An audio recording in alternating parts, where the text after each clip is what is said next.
God of War. I'm here with my friend who has been watching me stream and who has finished the game. So mostly he was watching me react to the game, which, I mean, when you're playing in a game that's emotionally charged, that's essentially the only reason you watch people play these things for.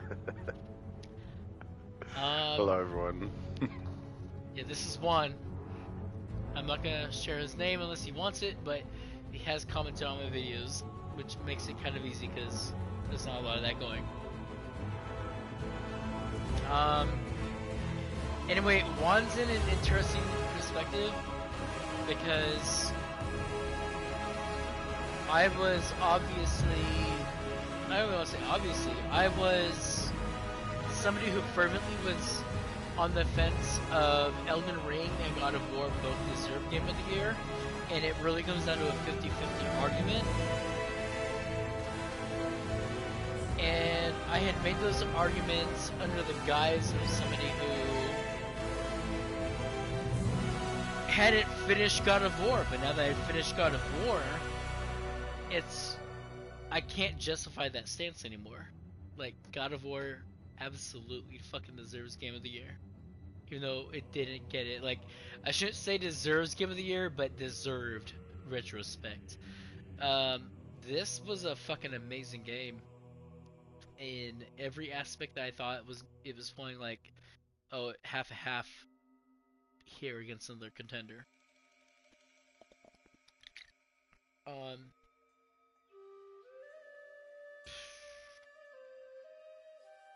Yeah, like, I could dude, absolutely agree with that because, like I could understand your position because, like I've been saying it since the beginning, and you started off and it's kind of like it's not a bad game or whatever, but it's the ending and how the story gets tied up and everything that really, in my mind, made it Game of the Year material. Um, yeah, there was no comparison in my mind. Because I'm a really heavy, story person. And Elden Ring, its story was okay, but God of War was the story for me. I feel that too because I mean I think we've had enough discussions in our past where you know that I also am very heavily story based. It isn't until recently I started focusing on, oh, I want to complete everything. How's the gameplay feel? Like, I analyze every component and try to bring it into a mesh. Um, and I don't remember if I finished my train of thought here.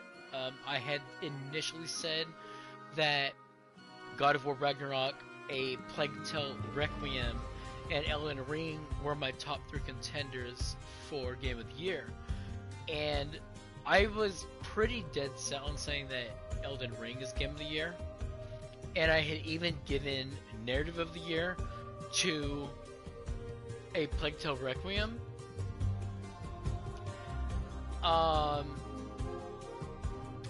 But I absolutely like this has been an amazing year. But like an amazing year in the terms of there's been so many stinkers that the gems that stood out, they really stood out.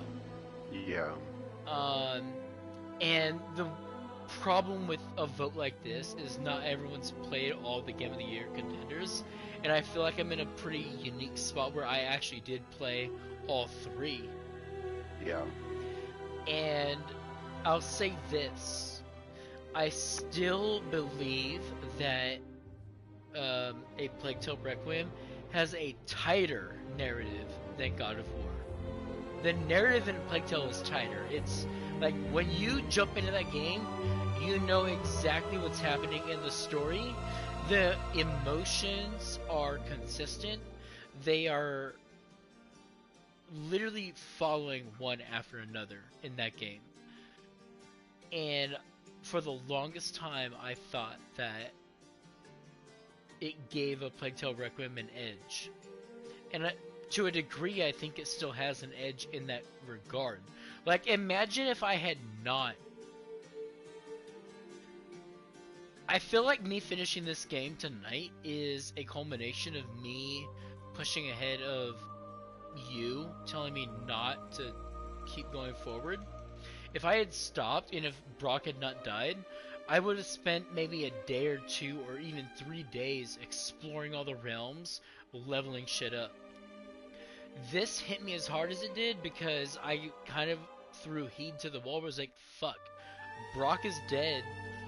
I need to experience what comes next.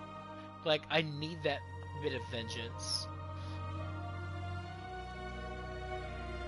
So Yeah. it's still kind of hard for me to say whether or not it had that same emotional impact, but it absolutely had emotional depth and diversity.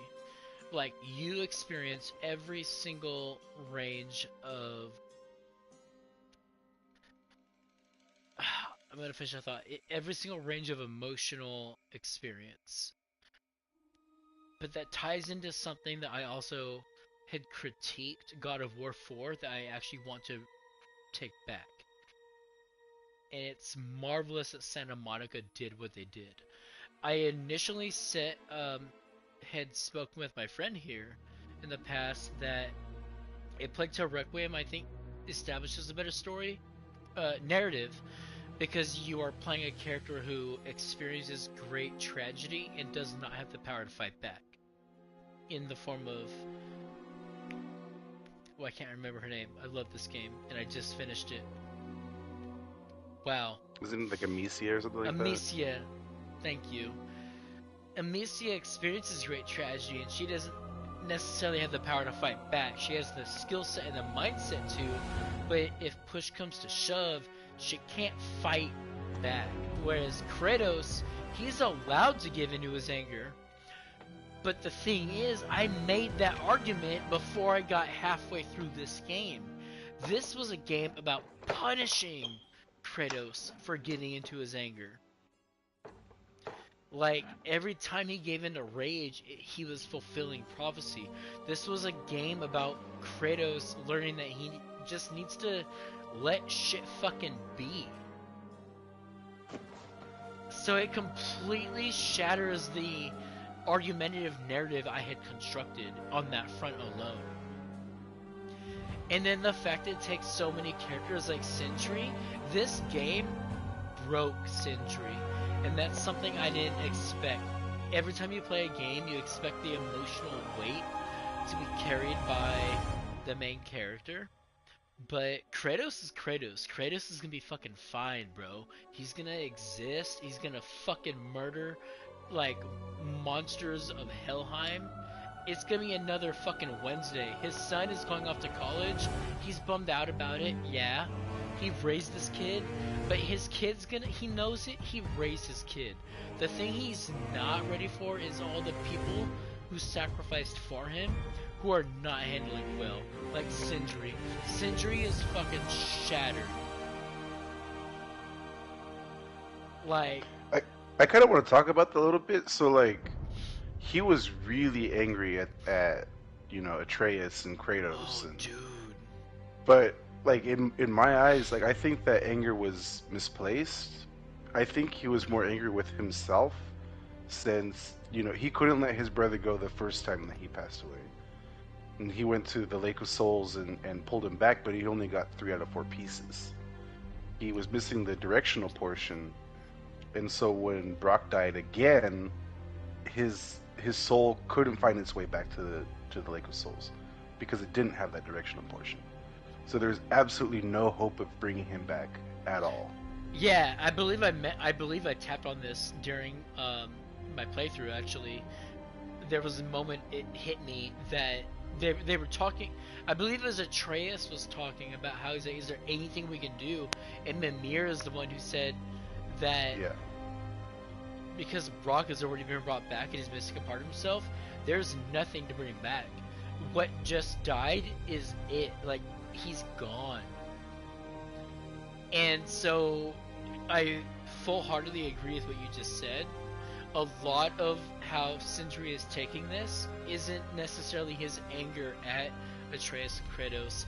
It is him not being able to reconcile the fact that, and I hate calling it selfish because it's clear that, I mean, when you love someone that much that you're going to damn their eternal soul, that is pure selfishness. It's love to the utmost degree, but it's pure selfishness. And Sindri is a character who, in the time that we've known him, has been absolutely selfish. He's a germaphobe, and I don't like. I get in the modern existence we have. I don't want to disparage germaphobes. It is a mental illness. It's something that they have to contend with, but in Sindri's case, it was a luxury. And when he lost Brock, he realized he doesn't care about luxuries anymore. He flipped out. And he's taking that loss out on his closest friends, his family, that are left over. Like, I hope I played that as diplomatically as I can, without saying that people with, you know, a germophobic nature don't deserve to be respected. But like in Sindri's case, like he's overreacting, like genuinely overreacting, but this is how his reaction is coming out. Yeah, I think you're good. I mean, yeah, we just came through a pandemic and everything, but yeah, I think you're good. I know you also wanted to talk about Thor. Oh shit! He died. Did he die? Yeah, he's He was gone. straight up. That I feel like that happened so fast. Let me see if I can bring it up. Like, what happened? Like, I know he was being talked down, and it happened so fast. Like, Odin kind of just came down and stabbed the shit out of him with his spear. Like, you were such a shitty son, but I didn't want this to happen. And it's like, dude, is that really what is that what happened? That's exactly what happened. And then you have to consider the fact that Thor was half giant, right? So Odin, he already had like a distaste for Thor because he's half giant.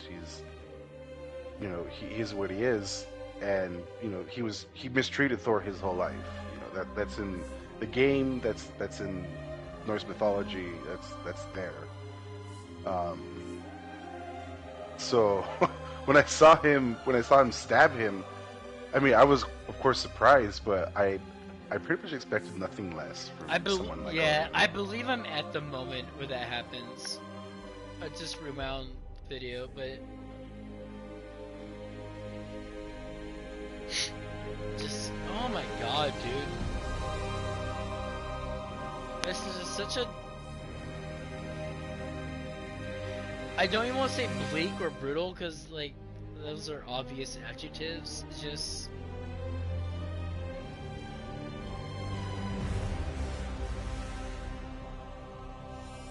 I feel like even Thor deserved better than this. This was so fucked up.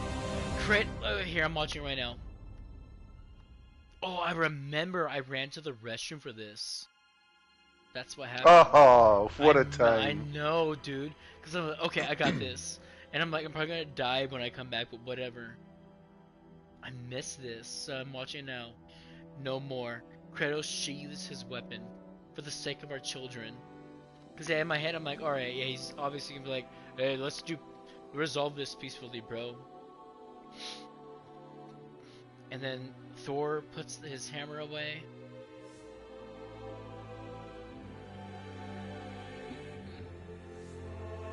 It's super slow, no one's talking.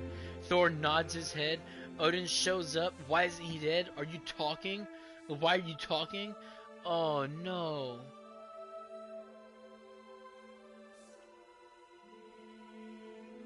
What is this? Are you broken?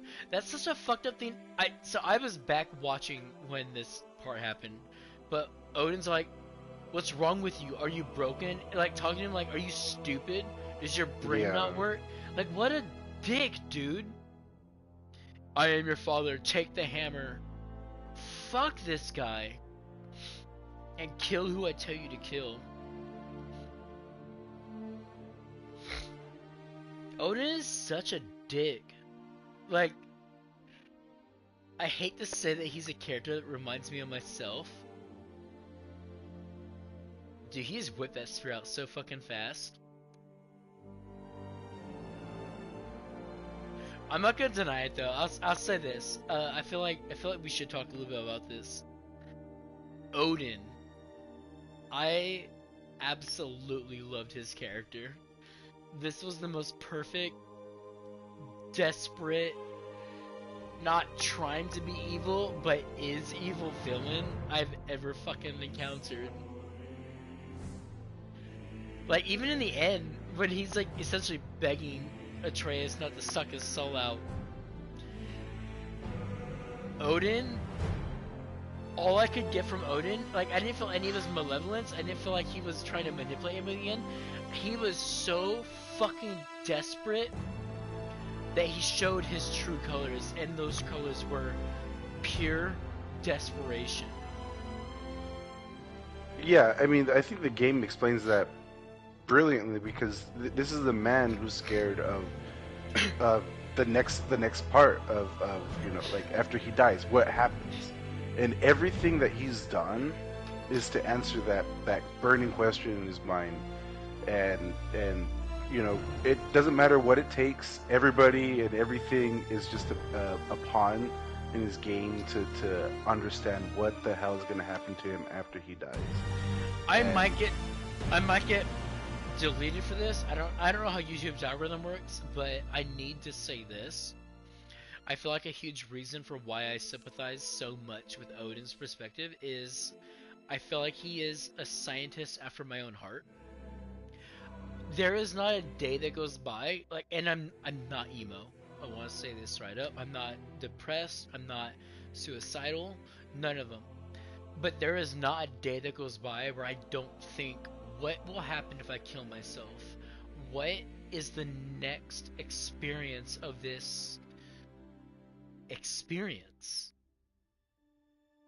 Like, I'm only double digits years old.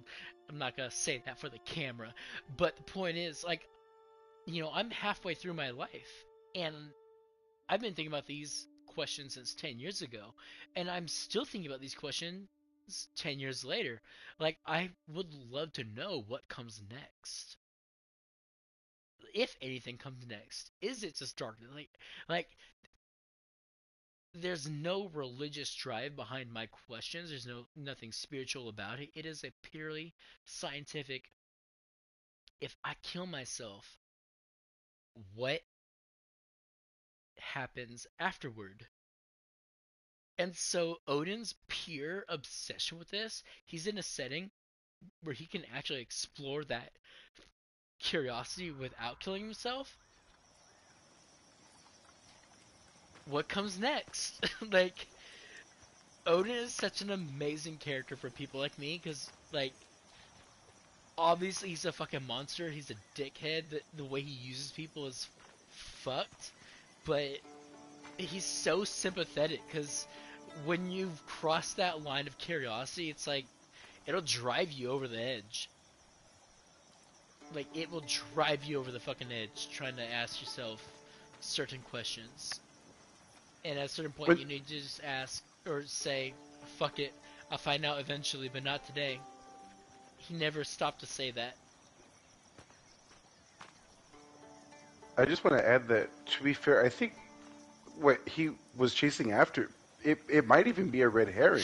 I mean, who's to say that fucking putting on the mask and looking through that rift tear will actually tell you like what's going on, or the secret to creation, or like who knows? Like he lost an eyeball like the first time he tried it, but I don't think it's very clear like that's exactly what would happen. Like it would give you all these answers, or whatever, if you put on the mask and look into there. So like it, like let's say he had done it. Trace gave him the mask and he looked in there. Or Trace looked in there. Like, what if it was nothing? What if it was just like a window into another world or a dimension or whatever? And like I'm not fully convinced that that tear had all the answers that he was looking for. Oh, like 100% agree. Like, not 100% in the context of, obviously, that is it. But I think a red herring is honestly the most plausible uh, idea for what he would have experienced. I don't think if I were to apply my own sense of belief about what just happened, I think what would have occurred is Odin would have been shown a flat, like a vision of what he wants or what he desires, but not necessarily what is. I think he would have seen a possibility, but not been given the answers to how to make that possibility exist. And so I think that's kind of the ultimate. I think that's a lesson you can take away for the real life is that no matter how much knowledge you seek to accumulate, that you can't account for the random variable. And that's something that Odin was chased himself to the death for, is he was always trying to account for what is the random variable. Why is the random variable? You know, he was like asking all these questions about like the what if. But the what if exists for a reason. The what if is a what if because you can't define a what if. Like, you can't do that. It just isn't possible to define what if. Because it's an infinitesimally insurmountable number to quantify. And so, I not to say it's a moral. I don't think the narrative was aiming for a moral. I don't think the devs or the writers were aiming for a moral. But if you were to subscribe one to this, I think the ultimate moral of this game is it's like you kind of just have to accept that life is what it is. You just have to live it. You have to cherish the people in your life. You have to embrace them. You have to do things to the fullest involving the people you care about, the family that you call family. Otherwise, if you try to extend that supernaturally or scientifically, you're going to do more harm than good for those relationships. Well, and ultimately yourself. I mean, look what happened to Odin too. I mean, if he had done things differently, if he had taken care of the people that were closest to him, and he wasn't such a dick. I mean, he could have gotten those answers. He You literally know? lost Thor, Sif, and Thrud by using them. But if he had just included them in what he was seeking, explained what he wanted, he could have kept his family tighter, but he splintered his family by treating them as tools. And then when he treated the Midgardians as tools, that fractured Thrud's faith in him. Like it was all a ripple effect. Like, yeah, he just started to view every single organic as a tool and not as a relationship. Yeah, they're just a means to an end.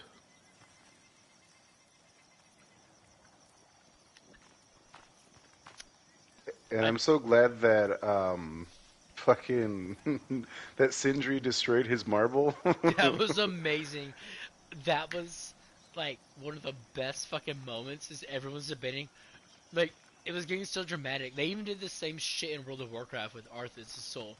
They're like, well, what do we do with this sacred object of the worst person to exist essence?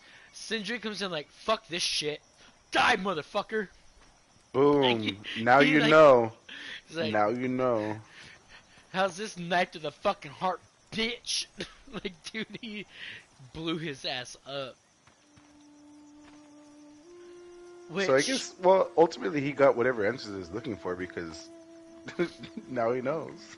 now he knows. Uh,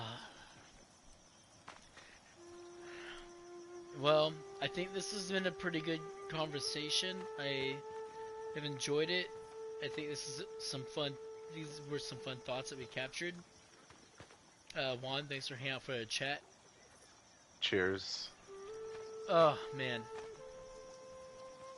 Yeah, this it's has been it's fun. been madness. Especially, yeah, the ending and everything and seeing Kratos, like, finally getting that vision of of being worshipped Oh because yeah, we forgot to discuss that. Him yeah. getting fucking worship. That was a great moment of relief for him because I don't think Kratos cared about that, but it was after Odin's dig. It was so good for him to see that level of praise that he's the god. There's so many things to be a god of war, the god of like freeing slaves. This guy just did so much for so many realms, and they all are like, this guy fucking did it.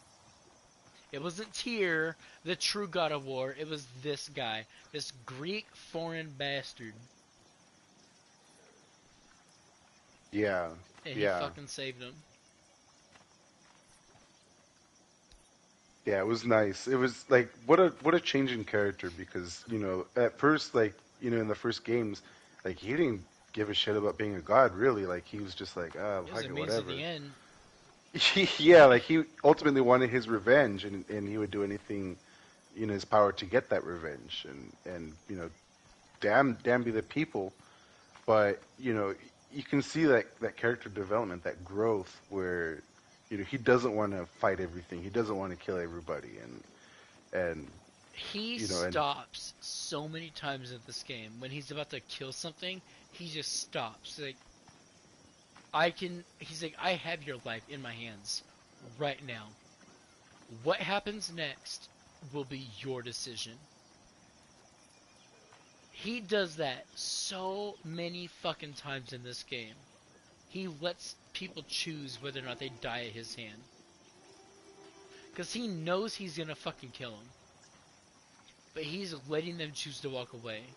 And he's almost like a god of death in that regard. It's like he's the ferryman. He's like, your fate will be decided by your choice in this moment.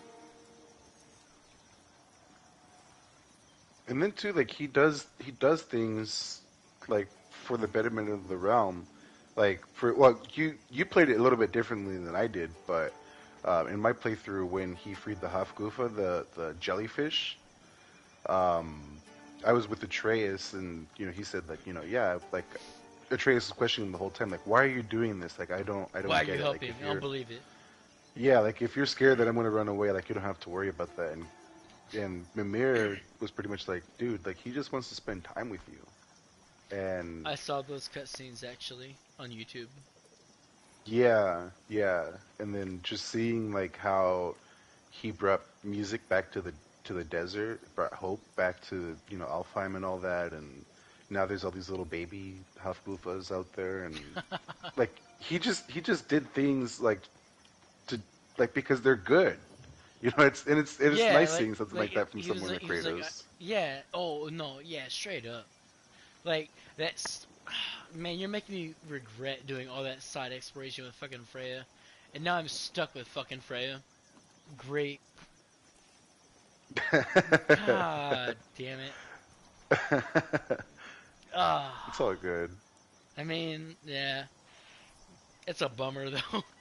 I'll say this: I Yeah. do think Freya's ability is better for combat, so whatever. Like, I love sicking those insects on enemies, especially berserkers, and stun locking their ass. Mm. But yeah, no, Atreus and Kratos definitely had some of the strongest emotional beats to them. Um, so I think this is it though. I don't know what I'm gonna play next. Hopefully you.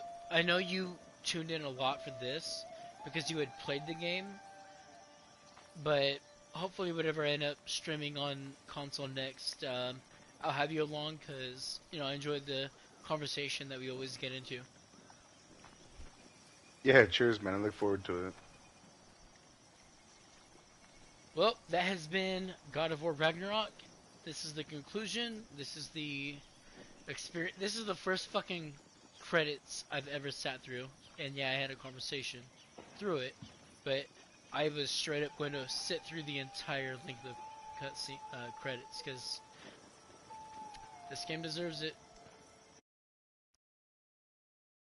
Couldn't agree more. Cheers to the Skull. next vid. Cheers, man.